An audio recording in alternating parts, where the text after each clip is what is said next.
Welcome again to the dialogue on leadership for everyone, everywhere. And we continue with episode 11. And we are continuing with managing your private life or managing your physical life continued. And I'm going to share the few insights more.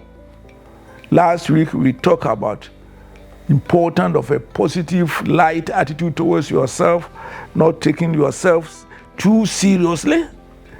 We talk about a good diet as part of managing yourself, and that you also need to learn to manage stress. Today I want to add the following, which is step 4. Be religiously faithful in doing your medical exams. Oftentimes, much of the diseases, especially non-communicable diseases, cancers included, kidney diseases, blood pressure, can be identified through medical examination quickly, and in most cases, they can be managed and you can live a normal life. Please, once a year, if you are under 40, will be the best, and thereafter 2 times a year. But not to do a medical exam, whatever your age as an adult, in 1 or 2 years could be very dangerous. Take regular medical checkups as seriously as you do medical insurance. Step number 5, exercise, exercise, exercise. Here I'm not talking about going to gym and paying huge sums for massaging and the rest. I'm not saying that if you can afford it, you shouldn't enjoy it. But my son, when he was about 11 years, I was then the UN representative in Namibia. One day asked me a question, Daddy, why do people have air-conditioned houses, air-conditioned cars, and go and pay to sweat? And I said, Timmy, what do you mean by that? He says, yes, people are in their air-conditioned offices. From there, they go to air-conditioned houses. Some have even air-conditioned homes. And then they go to the gym to go and pay to sweat. By exercise, I'm not going to include when going to sweat. If you can go to the gym, swimming also is a very good exercise. If you don't have your own swimming pool, you can go to a public swimming pool. But there are simple things you can do, and you can be as healthy as a fiddle. For example, having just a regular exercise, aerobic or whatever, for 30 to 45 minutes, about 3-4 times a week, is enough. If you can jog around your neighborhood for about 1 kilometer for the same number of days' time, excellent. But the good news is that just by walking about 1 kilometer or 2, which you can do, especially as I used to do with my wife as a rector of Gimpa, we call it Lovingitis Walk. We walked every evening around the campus, seeing the work, the cleanliness, and everything else, so that I can feed it into my work.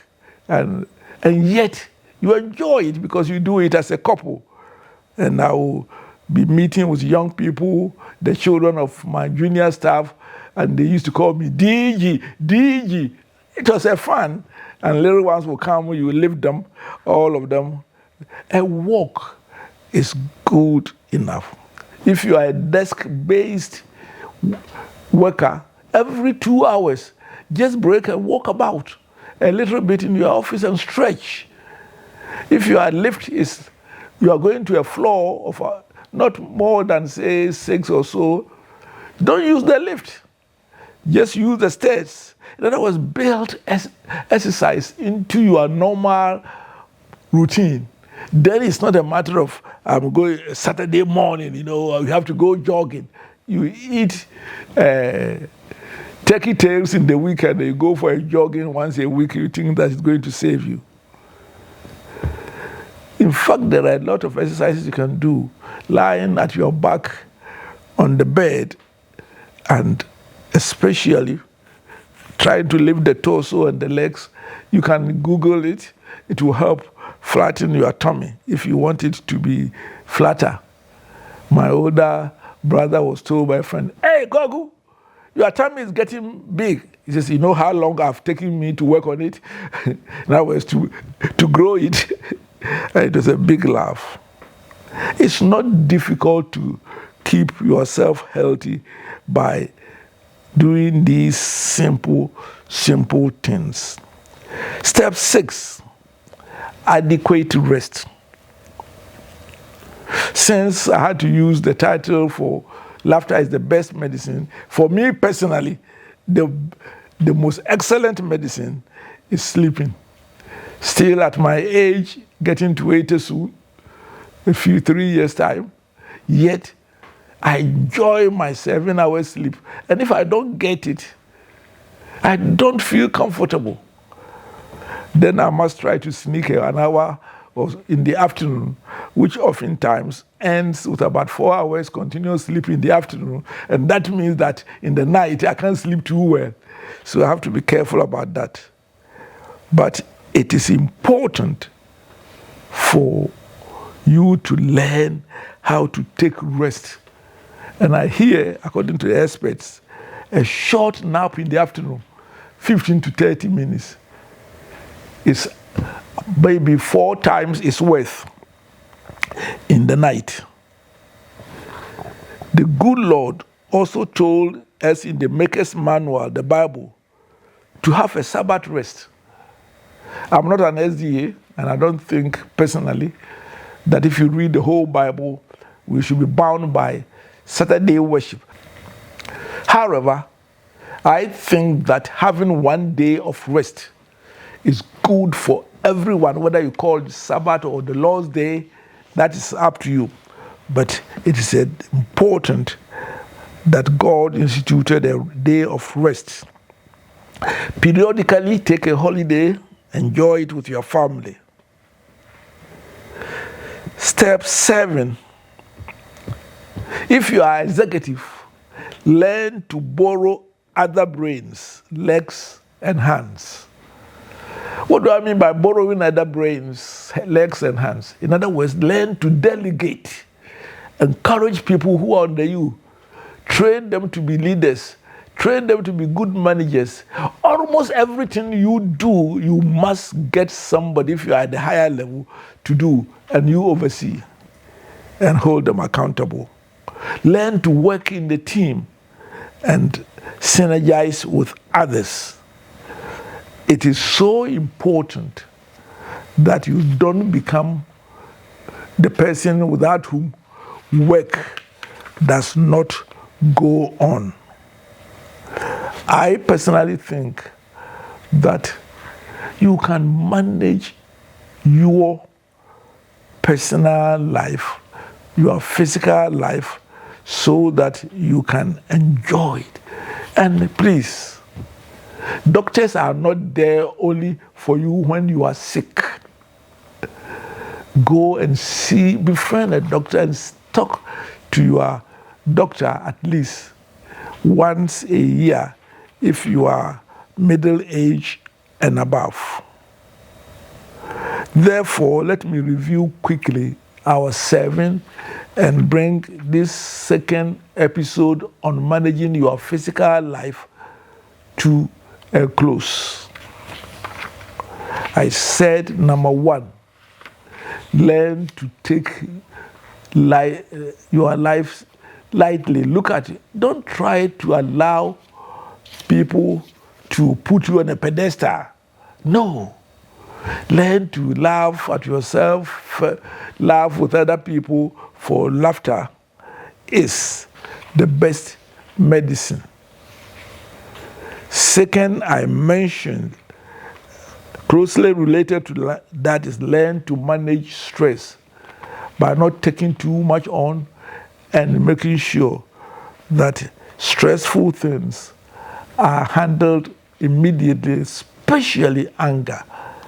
And the Christians have an important vow, because God says that not only should you not let the sun go down on your anger, but also cast your burdens upon the Lord, for he cares for you.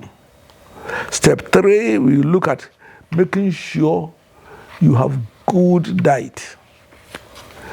Step 4 says be religiously faithful in doing your medical exam, especially once or twice a year if you are middle-aged, over 40.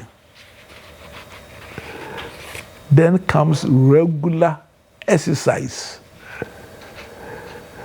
Learn to take adequate rest and, as necessary, holidays, not going to London and New York, of course, if you are rich and have money to blow, because I think that you can rest, visit friends in Ghana. And it's a shame. Many people don't know Ghana. They know Europe and America and South Africa more. That is not necessarily the best for you, at least not for your best for your pocket. The 7th is borrow other brains, legs, and hands if you are in executive position. Of course, this is not exhaustive, but at least it points to the fact that you can manage your health better, for the body is the temple of the Holy Spirit. May the Lord be with you when we meet again. You can always reach me on ZFM 101.9, Saturdays, 8:30 a.m. If you miss that one, you can engage me on YouTube, the site of Professor Emeritus Stephen Adei. When I come next time, I will still be continuing with managing your private life, but I will not be going over the physical life again. Instead, I will be talking about managing your mind, because the mind controls almost everything else. And though it's part of your physique, it requires separate sessions on it, because the same way giggle, garbage in, garbage out. You need to manage the information that you feed your mind with, how to process it, and your output. Shalom, and may the Lord be with you till we meet again next week.